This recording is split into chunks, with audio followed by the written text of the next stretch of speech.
G'day, I'm Dave.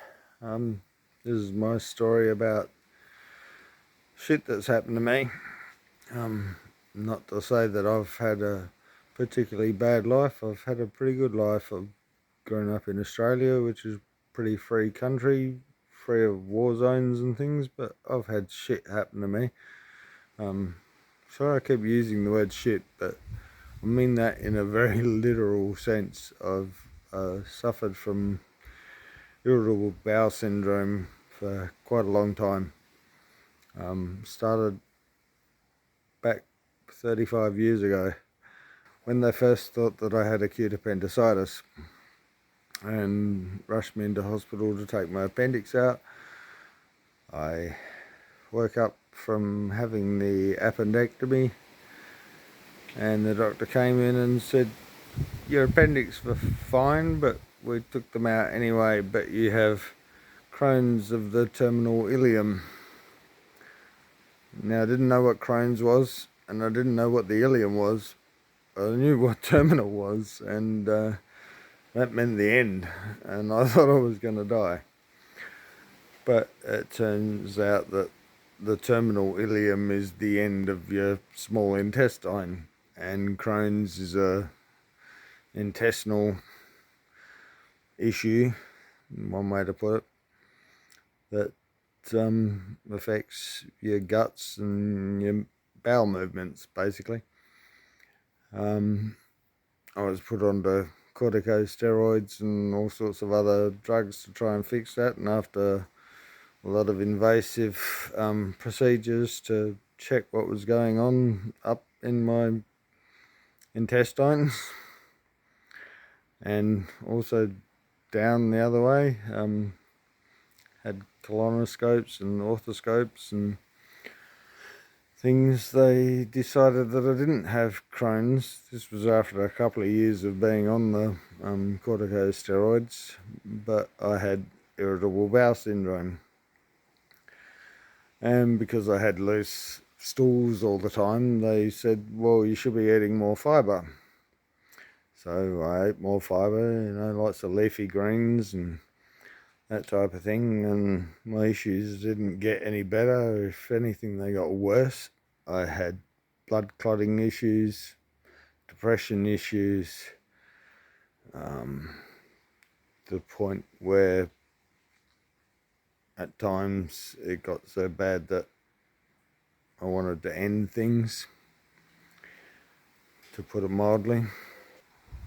And to the point where a couple of years ago I developed a problem called diverticulitis, which is a problem where the diverticuli which we have in our bowel become inflamed, which is called diverticulosis. But when it gets inflamed to a point where those outpouchings of the diverticuli get so bad that they could burst and leak from your bowel into the rest of your body, then that's called diverticulitis. And in the last 2 years I've had 4 hospitalizations with that problem, leading to 6 months ago where it was so bad I had an abscess on my bowel, and they were considering rushing me in for emergency surgery.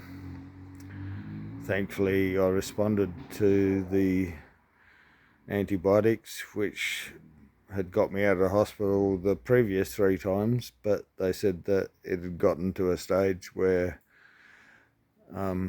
even though I was responding to the antibiotics, that surgery was going to be required and that I was going to have part of my bowel removed.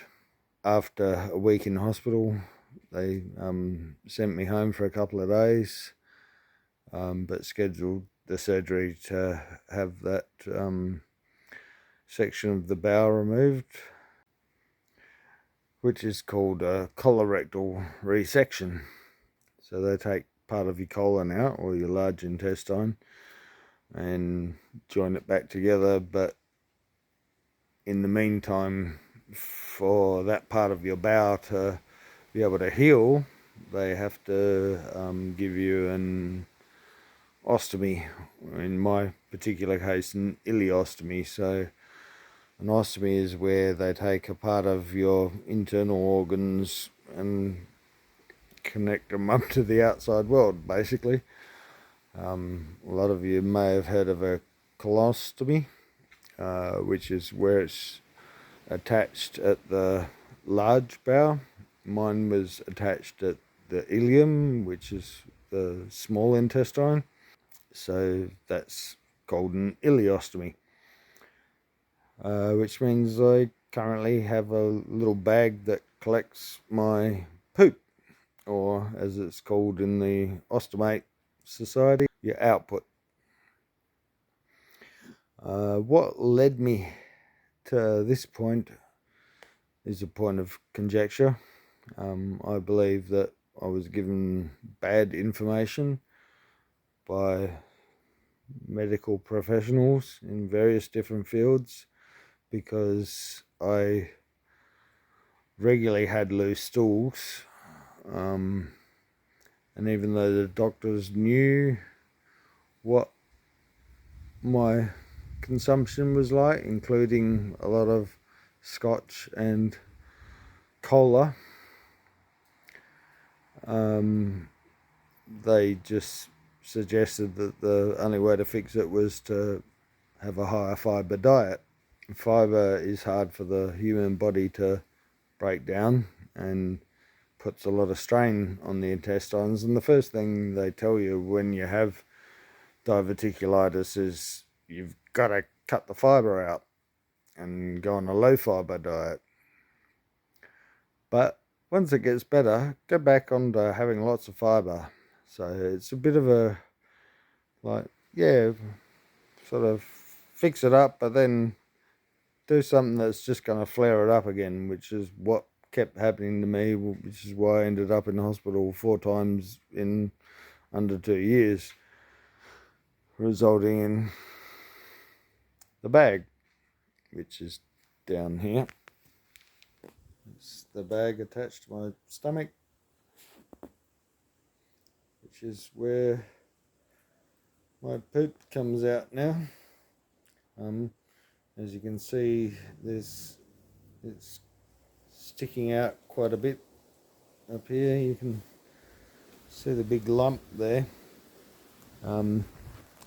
That's a hernia, and found out that a hernia is basically a hole in the muscle.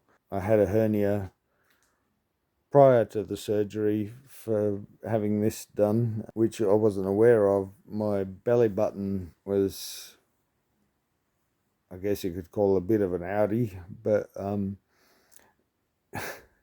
if you pushed on it, it sort of clicked like the button on some of those remote controls where you have the silicon sort of button, and you push it, and once you push it to a certain point, it clicks.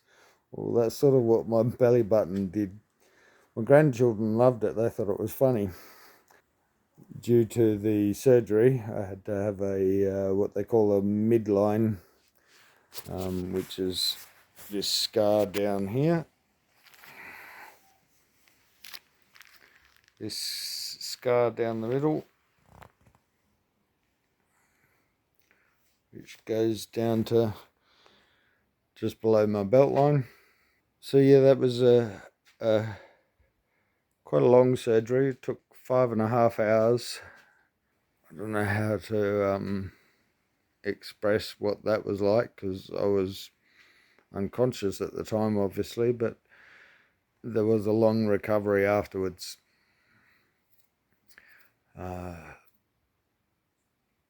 For the first few days, I was on a lot of painkillers that numbed pretty much everything. I wasn't even really aware of.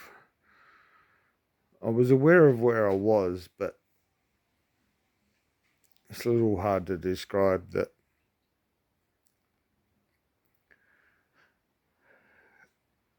It just numbed me to the point where my room was across from directly across and one floor below where the Royal Flying Doctor and all the helicopter patients came in, and I wasn't even aware that it was there for the first 4 days. But once I was aware that it was there, I noticed that they were coming in, 2-3 times a day. So that's how good the drugs were that they were giving me. But getting back onto why I'm starting this channel is trying to rectify the problems that I've had and get myself into a better situation and hopefully live healthier and stronger. So I'll try and share as much as I can with you about my experiences with having an ileostomy and what I'm trying to do to change things and make my life better. In 4 weeks from now, I should have had my surgery to have my loop ileostomy reversed. And I'm not sure how things are going to go from there, but the plan is for things to go better. So this is the story about how that's going to go.